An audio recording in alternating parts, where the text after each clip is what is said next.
నమస్తే times today news కి స్వాగతం. ముందుగా బులెటిన్లో హెడ్లైన్స్. వైఎస్ఆర్ జిల్లా ఎడుపులపాయలో దివంగత వైఎస్ రాజశేఖర రెడ్డి ఘాట్ వద్ద నివాళులు అర్పించిన శ్రీ వైఎస్ జగన్. బీజేపీ రాష్ట్ర ప్రధాన కార్యదర్శి శ్రీ గుజ్జుల ప్రేమేందర్ రెడ్డి మీడియాతో మాట్లాడుతున్నారు.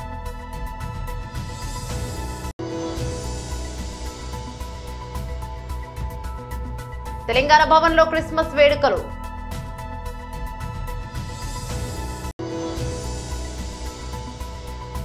అల్లు అర్జున్ ఇంటిపై దాడి చేసిన వారంతా రేవంత్ రెడ్డితో ఫోటో దిగిన గూండాలే హరీష్ రావు.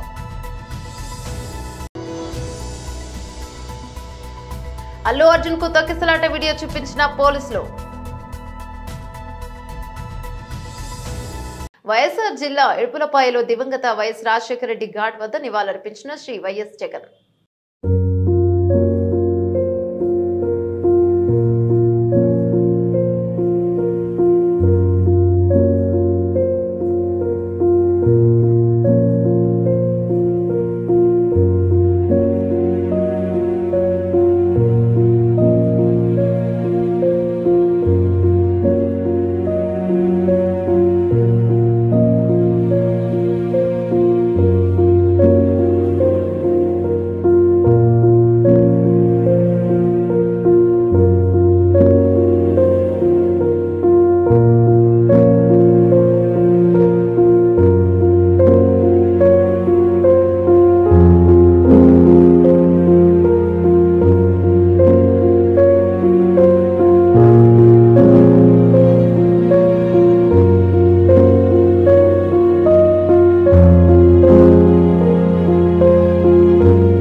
బీజేపీ రాష్ట్ర ప్రధాన కార్యదర్శి శ్రీ గుజ్జుల ప్రేమేందర్ రెడ్డి మీడియాతో మాట్లాడుతున్నారు. అందరికీ నమస్తే.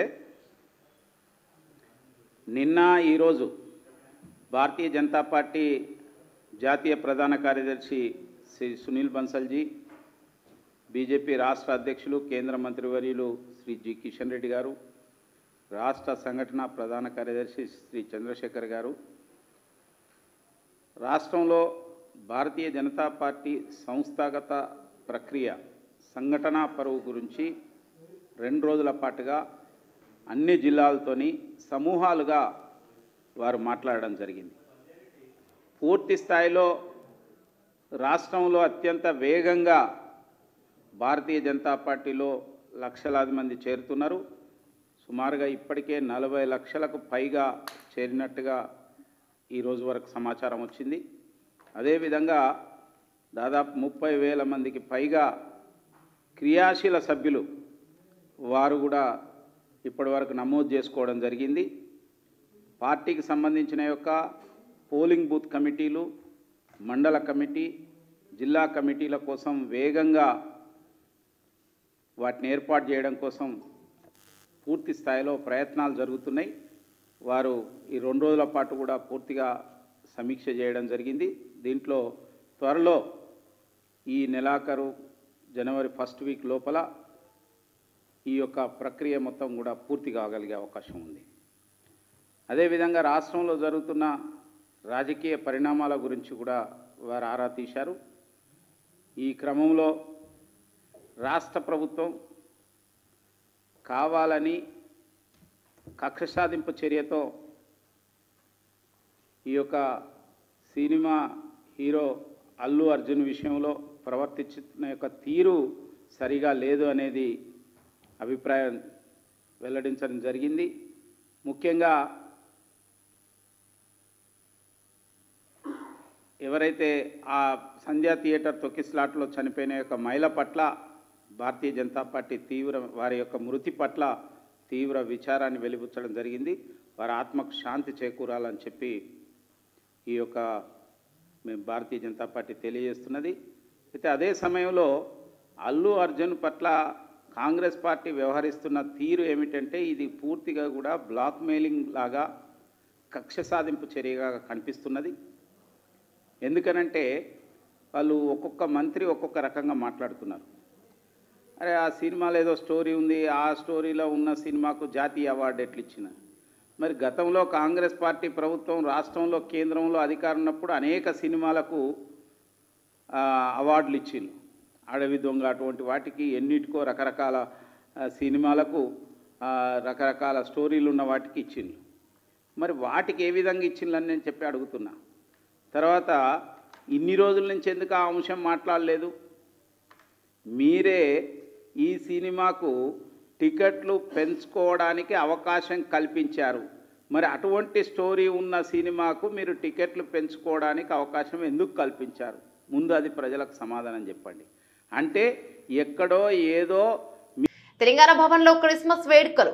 రాష్ట్రాన్ని సాధించిన తర్వాత తెలంగాణ సమాజంలో ఉన్నటువంటి అన్ని వర్గాల ప్రజల్ని, హిందువులు కావచ్చు, ముస్లింలు కావచ్చు, క్రిస్టియన్లు కావచ్చు, సిక్కులు కావచ్చు, సర్వ మత సామరస్యం సౌభ్రాతృత్వంతో రాష్ట్రాన్ని పరిపాలించినటువంటి మహానుభావుడు కేసీఆర్ గారి పాలనా సమయంలో క్రిస్టియన్ సమాజానికి, ఆ సమాజం ఎదుర్కొంటున్నటువంటి సమస్యల పరిష్కారంతో పాటు ఆ సమాజం మీద గౌరవంతో క్రిస్మస్ను అఫీషియల్ స్టేట్ ఫెస్టివల్గా డిక్లేర్ చేసినటువంటి మహానుభావుడు కేసీఆర్ గారు అనేటువంటి విషయాన్ని గుర్తు చేస్తా ఉన్నా.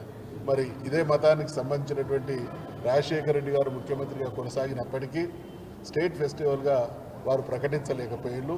ఈ మతం పట్ల, ఇక్కడ ఉండేటువంటి క్రిస్టియన్ల పట్ల కేసీఆర్ గారు తనదైనటువంటి గౌరవపూర్వకంగా ఫెస్టివల్ ప్రకటించడం జరిగింది.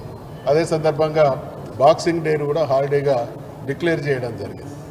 దీనితో పాటు చాలా విషయాలలో మేము గతంలో ఈ పార్టీని నడుపుతున్నటువంటి క్రమంలో చాలా క్రిస్టియన్ అసోసియేషన్ పెద్దలు మాకు ఈ సమాధుల పూతోటల సమస్య తీవ్రంగా ఉంది హైదరాబాద్ మహానగరంలో అనేటువంటి బాధను వ్యక్తం చేస్తే దాన్ని సంపూర్ణంగా అర్థం చేసుకున్నటువంటి కేసీఆర్ గారు తను ముఖ్యమంత్రిగా 43 ఎకరాల స్థలాలను మరి ఆ కార్యక్రమం కోసం అందించడం జరిగింది అని అంటే బ్రతికున్నప్పుడే కాదు, మనిషి శాశ్వతంగా నిద్రించేటువంటి స్థలంలో ఒక ప్రశాంతమైనటువంటి పూదోటను కూడినటువంటి వాతావరణాన్ని సృష్టించాలనేటువంటి ఆలోచనతో ఆ రకంగా వారు చేయడం జరిగింది అనేటువంటి విషయాన్ని గుర్తు చేస్తూ ఉన్నాం. మరి చదువుతున్నటువంటి పిల్లలకు ఓవర్సీస్ స్కాలర్షిప్లు కావచ్చు, అదే రకంగా క్రిస్టియన్ అంటే ఈ పర్వదినం రోజు అంతటా కూడా తెలంగాణలోని అన్ని నియోజకవర్గ కేంద్రాల్లో అద్భుతంగా బట్టల పంపిణీ కార్యక్రమం జరిగేది, భోజనాలు ఏర్పాటు చేసేది. ఆ క్రమంలో 2 లక్షల రూపాయలు పట్టణంలో, 1 లక్ష రూపాయలు గ్రామీణ ప్రాంతాల్లో ఇవ్వడం జరిగేది. నేను స్వయంగా మా నియోజకవర్గంలో ఉన్నటువంటి నిరుపేదల కోసం ప్రభుత్వం ఇచ్చేదానికంటే డబుల్గా కూడా ఇచ్చినటువంటి రోజులు ఉన్నాయనేటువంటి విషయాన్ని మనవి చేస్తూ ఉన్నాం. దానితో పాటు క్రిస్టియన్ సమాజానికి సంబంధించినటువంటి పెద్దలు కలుసుకోవాలి, అందరం ఒకే కొడుకు కింద ఏదైనా సభలు సమావేశాలు ఏర్పాటు చేసుకున్నా, ఏదైనా మీటింగ్లు ఏర్పాటు చేసుకున్నా మాకు స్థలాలు కావాలని అన్ని కులాలు అడిగినాయి, అన్ని మతాల వాళ్ళు కూడా అడిగిళ్ళు. రాష్ట్రంలో అత్యంత ఖరీదైనటువంటి భూములు ఒకటైనటువంటి ఉప్పల్ బగాయత్లో 2 ఎకరాల స్థలాన్ని ఇచ్చి 10 కోట్ల రూపాయలు మంజూరు చేసినటువంటి చరిత్ర మరి కేసీఆర్ గారిది అనేటువంటి విషయాన్ని మనం చేస్తూ ఉన్నాం. మేమందరం కూడా ప్రతి సంవత్సరం ఎల్బీ స్టేడియంలో ఇచ్చేటువంటి మనందరి విందుకు నేను కూడా వారితో పాటు హాజరయ్యేటువంటి వాడిని. అంతా అయిపోయిన తర్వాత సహపంక్తి భోజనం అందరం కలిసి క్రిస్టియన్ పెద్దలు మేము అందరం కలిసి చక్కటి విందు ఆరగించేవాళ్ళం. ఆ సందర్భంగా అవార్డులు కూడా ఇచ్చేటువంటి సంస్కృతి కేసీఆర్ గారు కొనసాగించారు. ఈరోజు బాధ కలిగేటువంటి విషయం ఏంటంటే ఈ పర్వదిన సందర్భంగా రాజకీయాలు కాదు కానీ అవన్నీ కూడా మటుమాయమైపోయినాయి. ఎవరైనా పరిపాలన ఏ పాలకుడు అధికారంలోకి వచ్చినా గత ప్రభుత్వం ఇచ్చినటువంటి మంచిని స్వీకరించి దానికన్నా కొంత మెరుగైనటువంటి సేవలు, మెరుగైనటువంటి సదుపాయాలు అందించడం బాధ్యత. కానీ దానికి భిన్నంగా ఈ ప్రభుత్వం పనిచేస్తూ ఉన్నది. మేము ఈ ప్రభుత్వానికి గతంలో చేసినటువంటి కేసీఆర్ గారు చేసినటువంటి మంచి పనులను గుర్తు చేస్తూ ఉన్నాం. వారిలో సంస్కారం పెరగాలి, ఈ స్కీములన్నీ కూడా పునరుద్ధరించబడాలి, క్రిస్టియన్ సమాజాన్ని కూడా గొప్పగా ప్రభుత్వం ఆదుకోవాలనేటువంటి విషయాన్ని మనవి చేస్తూ ఈ పర్వదిన సందర్భంగా మరొక్కసారి తెలంగాణలో ఉన్నటువంటి క్రైస్తవ సమాజంలో ఉన్నటువంటి చిన్నలకు, పెద్దలకు, అక్కలకు, చెల్లెలకు అందరికీ కూడా శుభాకాంక్షలు, పండుగ శుభాకాంక్షలు తెలియజేస్తూ సినీ నటుడు అల్లు అర్జున్ ఇంటి చుట్టూ అధికారులు పరదాలను ఏర్పాటు చేశారు. 2 రోజుల క్రితం ఓయూ జేఏసీ నేతలు అల్లు అర్జున్ నివాసం వద్ద హంగామా సృష్టించారు. జూబ్లీహిల్స్ లోని ఆయన నివాసంపై వారు దాడికి పాల్పడ్డారు. ఈ రోజు పోలీసులు అల్లు అర్జున్ చిక్కడపల్లి పోలీస్ స్టేషన్ లో విచారించారు. మధ్యాహ్నం 3 గంటల సమయంలో ఆయన ఇంటికి చేరుకున్నారు. ఈ క్రమంలో అప్రమత్తమైన అధికారులు అవాంఛిత ఘటనలు జరగకుండా తెల్లటి పరదాలను ఏర్పాటు చేశారు. ఆయన నివాసం వద్ద బయటి వ్యక్తులను లోపలకు కనిపించకుండా తెల్లటి గుడ్డలను ఇంటి చుట్టూ కట్టారు. సంధ్యా థియేటర్ ఘటనలో A11 గా ఉన్న హీరో అల్లు అర్జున్ చిక్కడపల్లి పోలీసులు విచారించారు. డీసీపీ ఆకాంక్ష యాదవ్ ఆధ్వర్యంలో ఏసీపీ రమేష్, ఇన్స్పెక్టర్ రాజు నాయక్ సమక్షంలో అల్లు అర్జున్ ను ప్రశ్నించారు.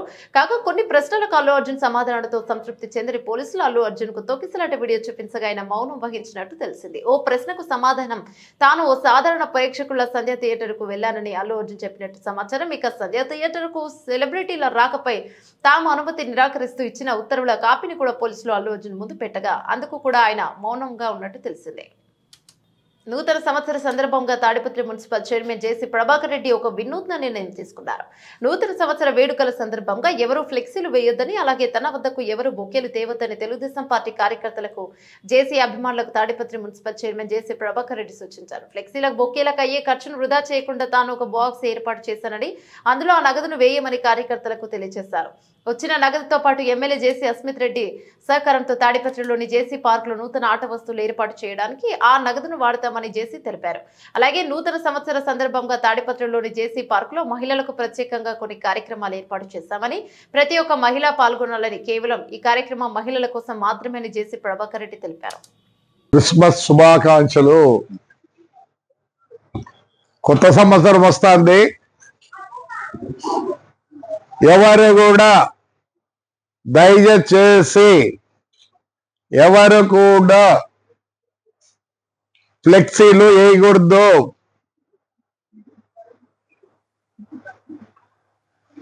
జేసీ ఫ్యామిలీ కానీ ఎవరైనా కానీ ఫ్లెక్సీలు వేయొద్దండి. ఆ ఫ్లెక్సీలు ఖర్చు అయ్యేది మీరు ఇక్కడ ఒక బాక్స్ పెడతా, ఈసారికి ఏమన్నా రాని ఆ పార్కును ఒక కమిటీ పెట్టి దాంట్లో ఎంత వస్తే అంత, ప్లస్ మేము కొంత, ఎమ్మెల్యే గారు చెప్పారు, కొంత వేసి ఆ పార్కును కొన్ని ఇంకా ఆట వస్తువులు ఎక్కువ పెట్టాలని ఆలోచిస్తాడు ఎమ్మెల్యే.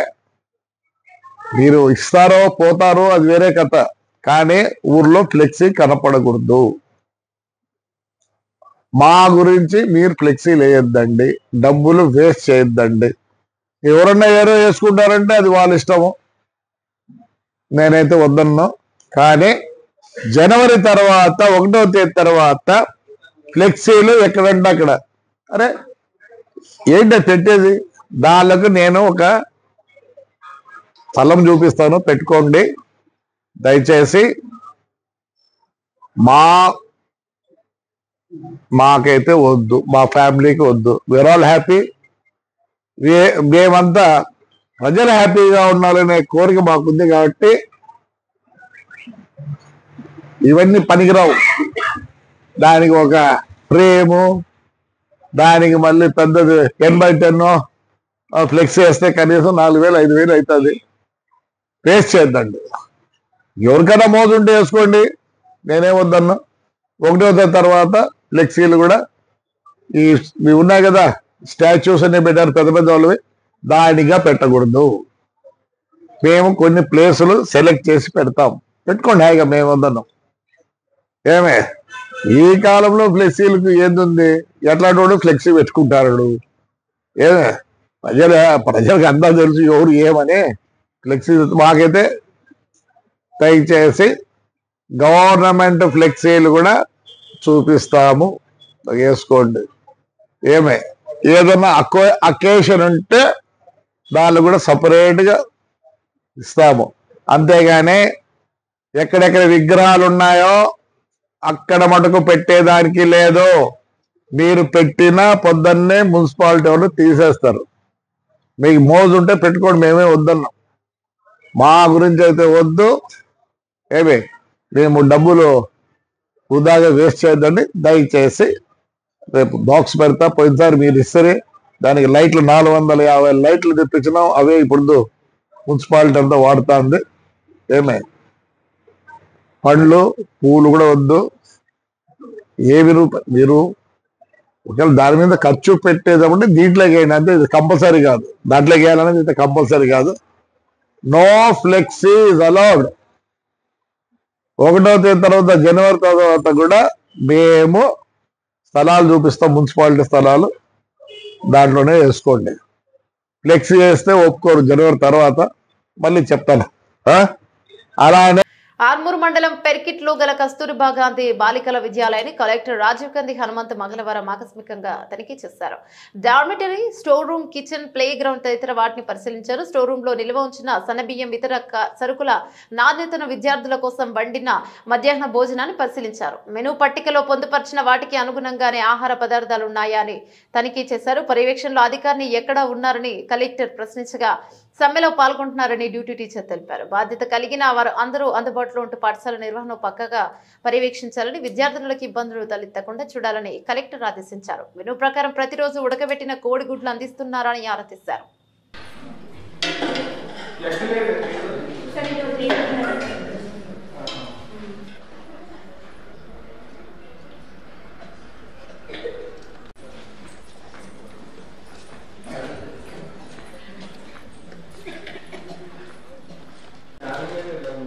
మీ కంటైనర్స్ అవి రాలేదండి? ఏమి లేవా? 2 months మాత్రమే తీసుకున్నాం. ఇంకా సర్వే జరుగుతుంది కాబట్టి అంటే అవి రైస్ ఇదే ఎలా ఉందండి? అంటే పురుగులు ఇవి ఏమైనా? ఫస్ట్ మేము డ్యూటీ టీచర్ ఫస్ట్ ఒకసారి తిన్న తర్వాతనే పిల్లలకు మట్టి ఉంది సార్, అందుకోలేదు మంచిగా మళ్ళీ ఎంత స్టాక్ ఏంటి అసలు? ఏం తెలుసు ఎంత వాడతారు రోజుకి? 1 వాడతాం సార్. ఒక ప్యాకెట్ కేజీ కంటే ఎక్కువ వాడతాం సార్. మీకు ఎంత మంత్లీ వస్తుందా? అవును సార్, మంత్లీ వస్తుంది. ఆయిల్ ఉందని విజయ ఆయిల్ డైలీ ఇస్తున్నారా? మిల్క్ ఇస్తున్నారు సార్. మార్నింగ్ పెరుగు తోడేస్తాం సార్. అక్కడ మంచి క్వాలిటీ బాగానే వస్తుంది సార్. టేస్ట్ కూడా బాగుంది. ఈ వీటిలో ఏం పెడతారండి మీరు? ఈ steel containers snacks items sir. పల్లీలు, శనగలు, పెసర్లు, బొబ్బర్లు సార్. స్నాక్స్ ఐటమ్స్ ఇవన్నీ సరే. చింతపండు ఒకటి, దొడ్డు రవ్వ సార్, పెసర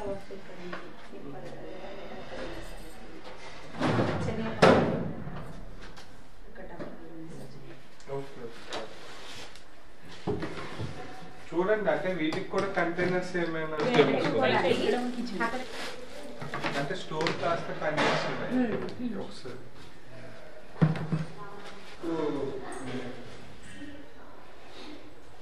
ఇవి ఎప్పుడు ఎన్ని రోజులకు ఒకసారి ఇస్తారు? 2 times వస్తాయి. మండే అంటే ఆల్టర్నేట్ డే అలా కాదు. 300+ ఇంటర్మీడియట్ కూడా ఉన్నారు.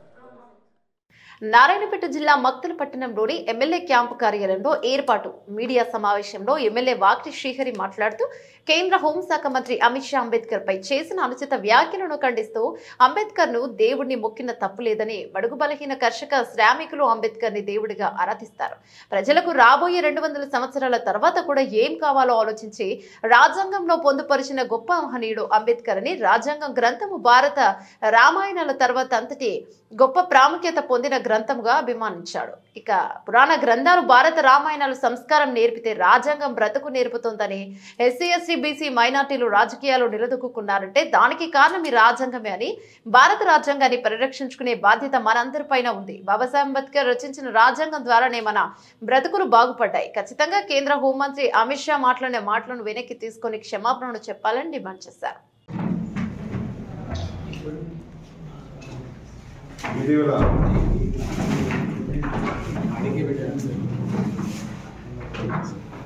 అమిత్ షా గారు చేసినటువంటి కామెంట్స్ విషయం 100% ఎస్ దేవుళ్ళని మొక్కాలే, స్వర్గం ప్రాప్తి చెందుతుంది, ఇది నిజం. అంతే పెద్ద ఎత్తున ఈరోజు ఈ దేశం బునాది చూయించిన బడుగు బలహీన వర్గాలు, తాడిత పీడిత ప్రజలు, అగ్రవర్ణాల పేదలు, శ్రమజీవులు, కార్మిక కర్షక జీవులు, వీళ్ళందరూ కూడా ఎంతైతే భగవంతుణ్ణి స్మరిస్తారో, ఎంతైతే భగవంతుని పూజిస్తారో, ఈ ఎస్టీలు, బీసీలు, మైనార్టీలు, అగ్రవర్ణాల పేదలు, ఈ శ్రామిక కర్షక జీవులు, వీళ్ళందరూ కూడా అంతే పెద్ద ఎత్తున అంబేద్కర్ గారిని పూజిస్తారు అన్నది నిజం. రాజ్యాంగం రచించుకోకపోతే, ఆ రాజ్యాంగాన్ని ఈ దేశ ప్రజలు అమలు చేయకపోతే 70 సంవత్సరాల స్వాతంత్రంలో ఆయన అంత 200 సంవత్సరాల తర్వాత కూడా ఏమి కావాలి అని ఆలోచన చేసి రచించిన ఆ గ్రంథాన్ని మనకిచ్చి, ఆ గ్రంథం మన పురాతనలో ఉన్నటువంటి మన మహాభారత రామాయణ గ్రంథాల తర్వాత అవి ఎంత ప్రాముఖ్యత చెందినవో బ్రతకడానికి, అవి సంస్కారం నేర్పినాయి, ఇవి బ్రతకడానికి అవకాశం ఇచ్చినటువంటి గ్రంథాన్ని మనకి ఇచ్చినటువంటివి బాబాసాహెబ్ అంబేద్కర్ గారి గురించి ఈ విధంగా మాట్లాడడం సరైనది కాదు.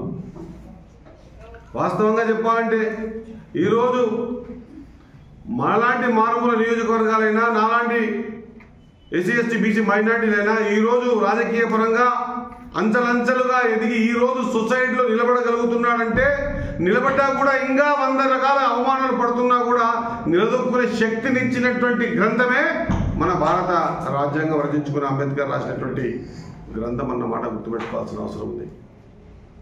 కాబట్టి బరాబర్ భగవంతుని ఎంత ఆరాధ్యంగా పూజిస్తామో బ్రతకడానికి అవకాశం ఇచ్చినటువంటి అంబేద్కర్ రచించిన రాజ్యాంగం పట్ల కూడా అదే గౌరవం ఉందన్నమాట మరొకసారి గుర్తు చేస్తూ, ఈ విధంగా అవమానపడడం కొత్తేమి కాదు.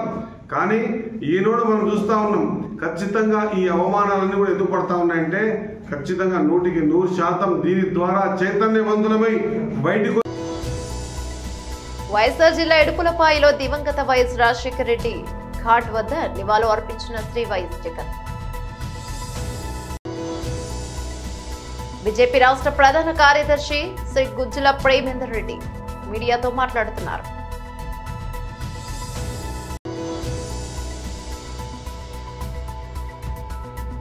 తెలంగాణ భవన్లో క్రిస్మస్ వేడుకలు.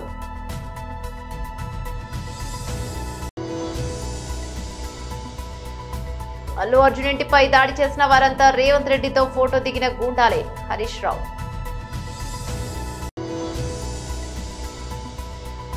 అల్లు అర్జున్ కు తొక్కిసలాట వీడియో చూపించిన పోలీసులు.